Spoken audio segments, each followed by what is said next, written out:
What's up, Baltimore? It's your boy, Nick Burr. And with it being National Travel and Tourism Week, the No Picks After Dark podcast with my guy, Aaron Dante, will be doing a 4-part special series sponsored by Visit Baltimore. So get ready, turn up your volumes, because you'll hear all about the power of travel with Baltimore's hospitality community and how they all came together to create a great experience for visitors, whether you're from out of state or right around the corner. So welcome to Baltimore. Ayo, Aaron, talk to him.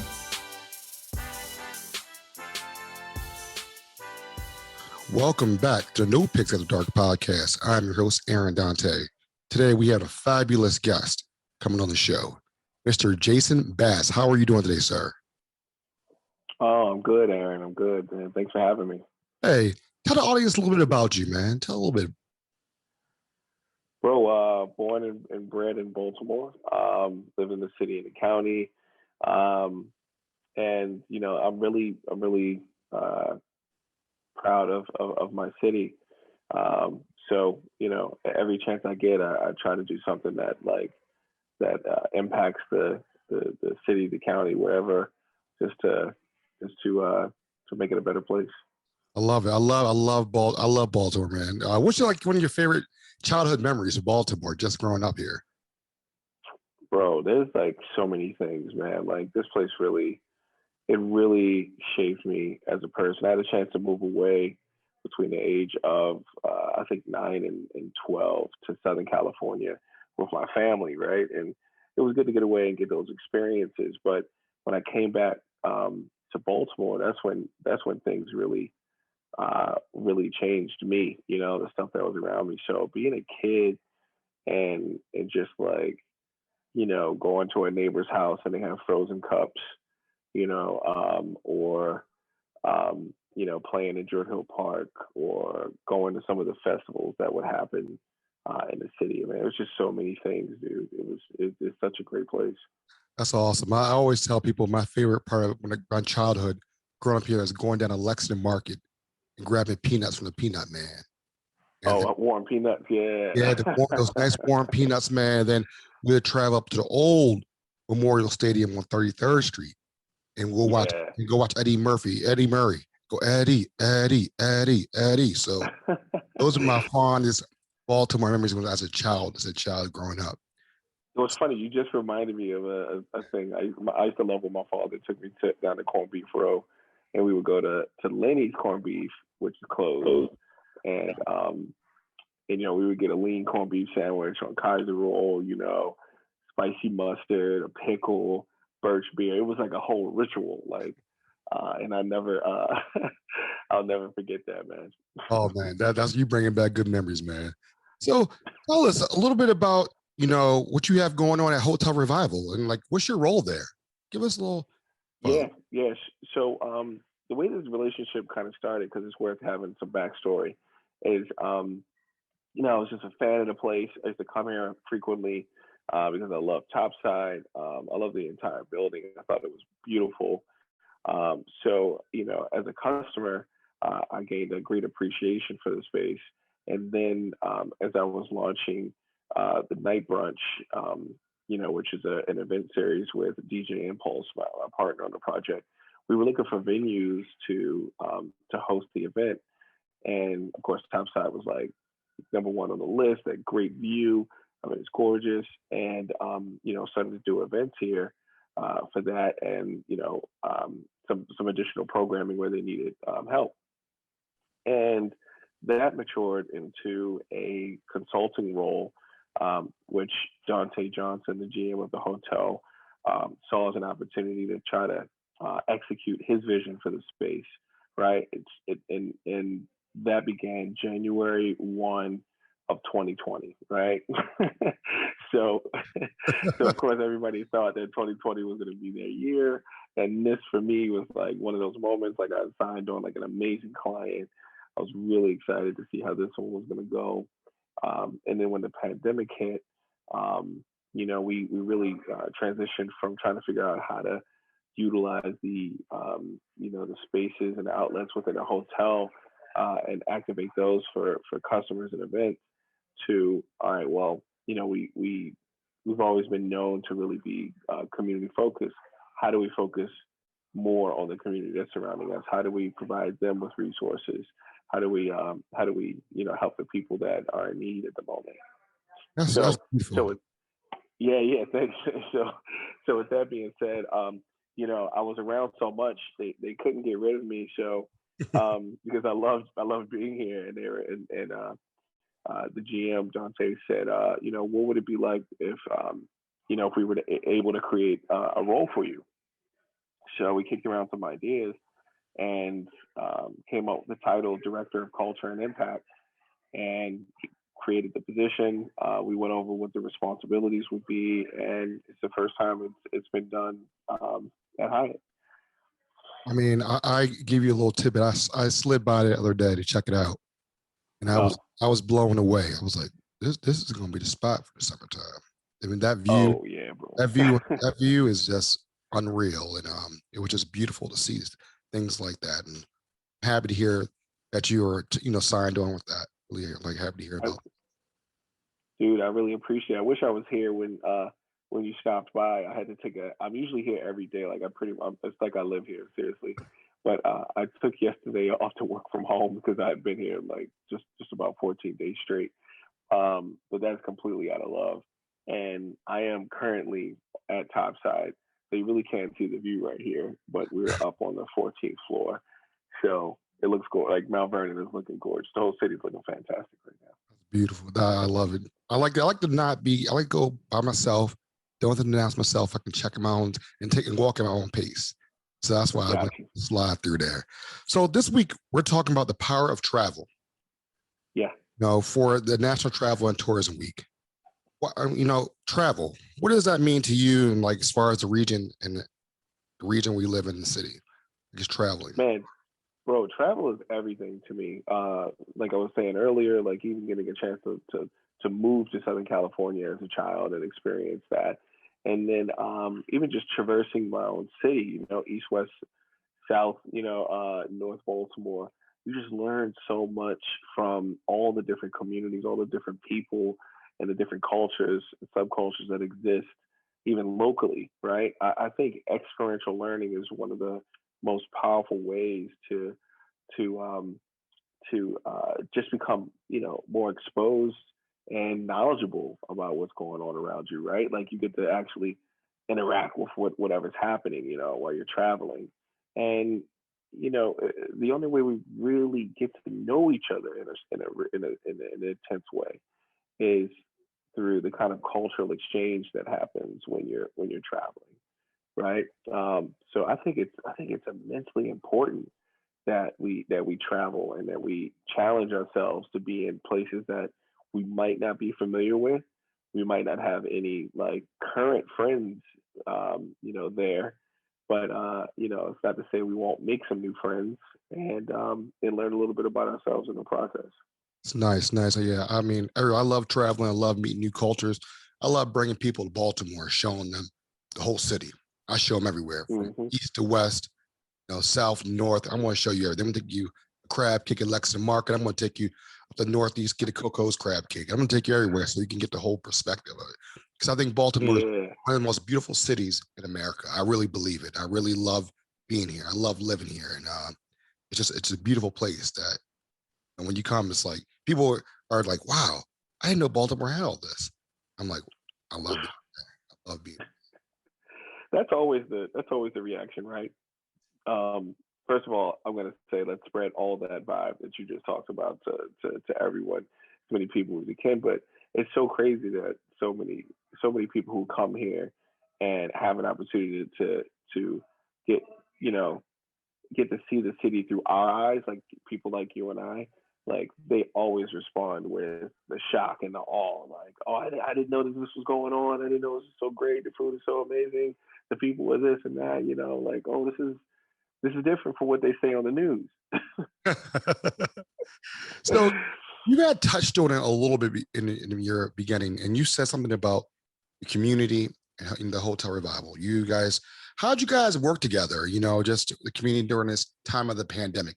Like you lean on each other at this point. You're in Mount Vernon, historic neighborhood, correct? And it's a beautiful neighborhood. And how would you guys work with the community during this time, during the pandemic? So the initial response really revolved around the communities that were impacted and most publicized at that point, which is like the service industry, right? And I mean, we had so many. I mean, this whole building is it's all about hospitality. It's all about the service industry, and we have so many people that are employed in Baltimore through those same types of businesses. So, you know, it was all over local news, all over the national news, just about what was happening to servers, bartenders, you know, all just that whole just that whole profession, all those professions. And, you know, we were like, okay, well, what would make their life a little bit better right now? That, you know, we could give them, you know, and we would have access to, right? So I had some relationships through Night Brunch with a couple food vendors, a local organization called Hungry Harvest. I don't know if you've heard of them before, but shout out to Evan, the CEO, for being for always being a champion of the people and responding quickly to requests, you know, when it comes to providing food to the community. And you know, I presented the idea to the team, like, all right, well, hey, how about we, you know, utilize the space downstairs as a in the hotel to gather, you know, food that's been donated to us from like Coastal Sunbelt, Hungry Harvest, etc. Coffee was donated to us through ceremony. McClintock Distillery gave us hand sanitizer, and there were a few other really amazing partners, like some another local florist gave us flowers, right? So we bagged all of this stuff up. Sometimes we would even cook hot meals along with that, bake cookies, and we created this. We changed the kind of the hotel into more of a hub, right, where we could collect all this stuff, we could organize it, we could package it, and then we could distribute it to the community. And you know, reached out to a friend, David Seal, and at that point he had just launched a nonprofit. It was the beginning of a nonprofit, so he really responded quickly to the restaurant industry. Reached out to him and say, "Hey, can you help me get this word out?" And him and I really pushed to get this out to the people that we were closest to, and then the word just spread, right? So every week here at the hotel, you know, we would give out anywhere from 150, 200, you know, fresh bags of produce and other resources. We had toilet paper just hanging out at the hotel at the point where it was, you know, it was like gold, right? You couldn't find it anywhere, but we had it as, you know, in surplus because we had already ordered so much, not knowing the pandemic was going to hit, but just thinking that we would need it for the guests. And now we don't need it for the guests because not that many were staying with us, except for first responders that we were giving rooms to for free, right? So you know, now we're building these great bags. We've also given out, you know, 150 to 200 hot meals, you know, on a weekly basis. That's in combination. And then whenever we would have like an exorbitant, like more than what we could distribute from the hotel, food wise, resource wise, all that kind of stuff, I would call over to, you know, my guy Robert Stokes in the 12th district. And I would say, you know, hey, we got all this stuff. Like, who needs it? Like, what's up with the senior citizens? And he would plug me into a senior home that housed anywhere from 70 senior citizens to, you know, a few hundred, right? So we would, so me, Dante, his brother, you know, and whoever else, you know, had a truck, would pack our trucks up and then ride over to these senior homes and just, you know, whatever was left or wouldn't spoil, we would give it out. So it just became like, that was like the beginning of it all. Wow. That's powerful, man. That's very powerful. That is very powerful. That is very powerful. Wow. You should check, at that point, Dante did an interview with CNN, and I think it really captured a lot of what was going on. And Devin Allen, the local photographer, of course, and hometown hero, he was just around the neighborhood while we were giving out, you know, food, peanut butter and jelly sandwiches, turkey sandwiches, that kind of stuff on the back. And he's like taking photos of the food going out, and he just gave it to us. It was like, here you go. Like, you know, that's a lot. That's real Baltimore love right there. and then they were using those pictures on CNN. It was just a bunch of crazy stuff that was happening. It was just incredible, incredible demonstration of how awesome Baltimore is. Wow, folks. I mean, I'm about to tear up over here hearing the story. I wouldn't even judge you, bro. Now that I have a son, man, commercials get me. It's amazing what the strength of Baltimore and the resilience we have and how we help others out. And that's a beautiful thing. That's a beautiful thing. And what I'm going to do real quick is we're going to be right back. It'll be 2 minutes. Right back. About 30 seconds or whatever. We'll be right back, folks. Hotel Revival is a beautiful 107-room, 14-story boutique hotel located in the heart of Baltimore's historic Mount Vernon neighborhood. We offer a vibrant guest experience, a rooftop restaurant with a signature bar, all with thoughtful design. The hotel embodies Baltimore by supporting local artists and small business owners. Come for a well-crafted cocktail and stay for the vibes. For more information and to make your reservation, go to www.revivalbaltimore.com or at Revival Baltimore on Instagram. And we're back, folks, with Mr. Jason Bass. He was just telling us this amazing story about how the community, how he helped the community out, Hotel Revival, helping people with warm meals, toilet paper that was gold at that time, pandemic. I remember that you couldn't find it anywhere. Giving out, going to senior citizen homes. That's the strength of Baltimore. I love Baltimore, and that's what it's all about. So let's get into when the pandemic happened. Did you really think it was going to last this long? You just started a new job, 2020. You're like, all right, and then, everybody's thinking when it first came out, we'll be gone for like 2 or 3 weeks, back to normal. What did you think about this whole situation now? So my mother is a complete like rainbow shooting optimist, right? Like she's a fairy on earth. She is always like super positive about everything. And my father is the exact opposite. He's like a complete fatalist, right? Like, nothing.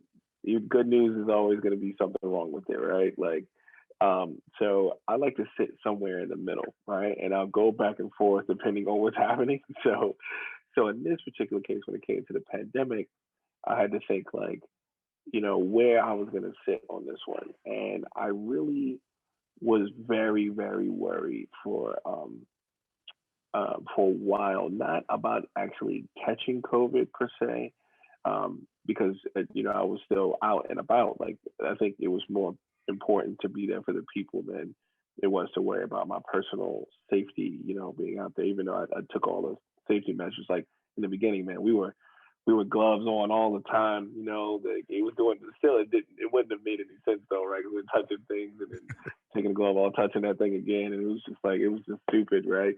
But we all did what we thought was right. And I didn't necessarily see a way through it. So I knew it was going to be around for a while. And as soon as they started shutting stuff down, that was like the greatest from a global, like national and global perspective, like shutting stuff down, businesses, closing up schools. And like, bro, we were supposed to be, his I knew something was wrong too. Like it really shocked me. And this is kind of, I was working on a project with Visit Baltimore, and it was supposed to be in March at South by Southwest, right? And we were taking night brunch along with us, and I was so excited. Again, 2020 was supposed to be the year, so we had all these plans. We had just gone down and did a site visit and like secured everything, secured the venues, and there were rumors that South by Southwest was going to be shut down. And I was like, no, they'll never shut down South by Southwest, right? Like, it's too big of a thing. Like, get out of here. And when they shut it down, I was like, oh, it's over. Like, I got my zombie kit. I got my zombie survival kit ready. It was just, I knew it was going to be around for a while, man. I love that. I love hearing that. I mean, I think we all kind of knew it was going to be a long time when they closed schools down. And I remember it was my 40th going into this year, that year. And, I'm looking forward to it I'm looking forward to it. 40th, that's the big one. And we had plans to go to California. We had a nice place in Manhattan Beach. and they were like, "Nah, we can't make this happen." Like Oh, sure, everybody, bro. so it was like, you know what, it is what it is. But again, fortunately, my family's healthy and my parents are healthy, and that's key, during this whole process. And we lost a lot of lives, unfortunately, and hopefully, we'll all learn as people and grow and just become resilient and stronger after this and learn from our mistakes. So 100%, man. Hey, happy belated, bro. When's your birthday? June 25th, 1980. Gotcha. I'm Okay, cool. Mine was March 9th, and I'm 1980. Oh, And your birthday's coming up. Congratulations. Right? Or just it passed. It passed. Yeah. Thank you. Yeah. So I was thinking the same thing. I was like, ooh, 2020, turning 40, had a whole big party planned. It was, it's different. It's a different world we live in right now. It really is. It really is. Yeah. So how did the hotel revival adjust to a new norm? How did you guys adjust to it? I mean, this past year, how did you guys adjust as far as hotels trying to get more people in? Was there any more like deals? How did you guys try to get to be normal? Try to get a bit normalcy back in you guys' corporation? So, we're a full service hotel, right? So we worry about heads and beds, we worry about food and beverage, that kind of stuff. And, when it came to the hotel, we made ourselves available for first responders as quickly as possible to give them free or deeply discounted, rooms or whatever that they needed, to be here and to help out our community from a health perspective. Because we're very close to the University of Maryland, but we're not too far from Hopkins either. So it wasn't a lot of, people even staying in a hotel outside of them. And there wasn't a ton of pressure to really market, towards getting people to stay, right? As you would imagine, like, you would, in the beginning, you thought you needed a hazmat suit to just go in and, like, interact with people, let alone clean a room, that a person has stayed in, So we were all kind of learning as we went along, of course. And then when on the food and beverage side, we didn't have full staff. There wasn't a reason to do that, right? Because the demand wasn't there, and legally, we didn't know what was happening locally, right, or nationally when it came to laws to protect people from COVID. So, we just shifted a little bit where it made the most sense, and if we could, we got together with like delivery services and delivered food. We even at a point created an entirely new restaurant kind of setup, which was we named Topside Outside. So we took the whole Topside experience, moved it down, and put it in the former valet section on Maryland Avenue on that side of the hotel. Did a street mural with local artist Will Watson to knock that out and bring in some storytelling elements from Baltimore City and the community around, and put out some chairs, a bar, little Bluetooth speakers. We created a vibe, and that went on until it got too cold, right? So we were at least able to bring some of those F&B family members back while that was happening. But then we had a surge, had a spike, and around Baltimore, around the nation, so everything kind of shut down again. So at that point, we were like, look, this is too, we can't keep yo-yoing our staff, taking them on and off unemployment. That's not fair. It's not fair to anyone else. So let's just shut down for a while. And while we're shutting down these spaces, they're now available for people who might need it the most, right? And who needs it the most? People who have particularly lost like their physical restaurant due to like COVID as well, due to the pandemic. So we reached out to a couple of people that I knew in the city who might have been able to really take advantage of an opportunity of cooking in a kitchen here at no charge, right? And if that's what they needed. So the Urban Oyster ended up being on the second floor of the hotel and a kitchen space that we didn't use. And then Breaking Bread, which is formerly out of Southwest Baltimore and Pigtown, they were looking for a space, so they came up to Topside, and both have been able to operate their business, fulfill catering contracts, um, donate food to the community, and still run their business and pay their employees. Along with whatever else they were able to accomplish. So that's basically how we move forward. And you guys are doing big things, folks. They're doing some big things. Come to Baltimore. You got to check it out. It's a beautiful, beautiful city. Beautiful, great entrepreneurs, people helping each other out to get through it. It's a beautiful thing. I'm so excited. Just, I'm getting hungry right now. We mentioned all those food places now too. Getting real hungry. So now that things are opening back up, hopefully, people are getting back out, starting to move a little bit differently out here in the world. A lot of people are getting vaccinated now. People are starting to travel. They're traveling. People are, you see it on TV, they're traveling. What are you guys doing to get the hotel back and getting people back in those rooms, into those restaurants and things of that nature? Bro, shout out to the people who are fully vaxxed, like myself. I'm ready to move about. I see that the whole world is ready to move about, right? Well, what we're doing is, we're maintaining, our standards of like care, so that we make sure that people still feel safe, vaxxed or not, right? Like everybody's still keeping distance, still wearing masks. We're doing temperature checks. Our cleaning procedures haven't changed. We've just made them better over the year. So there's that, right? And then, as we took this time to also, start to look at what, how can we create a better experience at different places within the hotel, that might have been lacking before. So the first floor has been under construction for a few months. Construction is going to end shortly. We're going to have a new cafe downstairs called the Dashery.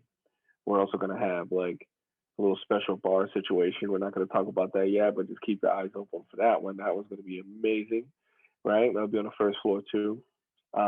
There's on the second floor, we're building out a service bar that will be able to provide cocktails and other, anything else, from the far side of the lobby. So if we host events or do activations, like now there's a way to service those people there.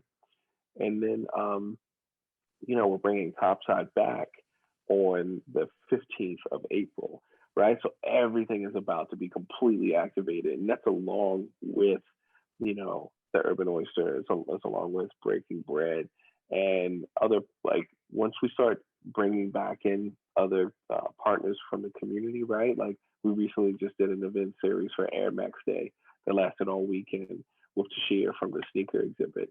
Like we had people and energy, and like the cash register was ringing and cocktails were being, slung from across the bar. Like it felt amazing to like see us like starting back up again. So I think you're gonna see a lot more of that, along with other like hybrid programming ideas that incorporate like in-person events along with like virtual elements to it, and really promote that. We did win best vacation, last year. So Okay. So we're just gonna amplify that as much as possible, and give people a space where they feel comfortable and have a lot of fun and get out of their homes. Nice. Where can we find you on social media, TikTok, all the media, all that crazy stuff that's out here right now?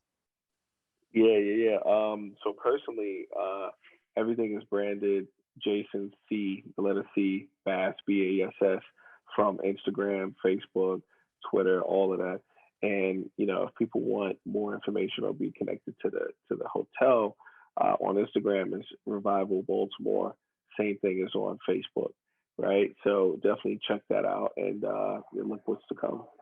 Hey, brother, I appreciate you taking time out your day, sit down only for about quick chat, and it's just a beautiful thing to see what's going on in Baltimore. And I hope the world hears this. I'm hoping that when travel opens back up, guess what? People from the region be coming down here, checking out Hotel Revival, checking out Topside, checking out all the restaurants, things that you guys are doing. So we really salute you. and I appreciate everything that you were doing for the city of Baltimore. Yo, Aaron, man, that means a lot, man. You're a complete pro. You killed this interview. I've never felt more comfortable. You gave me the hard hitting questions when I was ready for it. So keep doing amazing things and amplifying the efforts and the voices of people around the city. Hey, it's one of those things. I appreciate that. Really appreciate that. People, peace, love, and happiness. We out. A lot of businesses revamp extremely quick. Everything from coffee shops, dinner, bars, hotels. We're ready.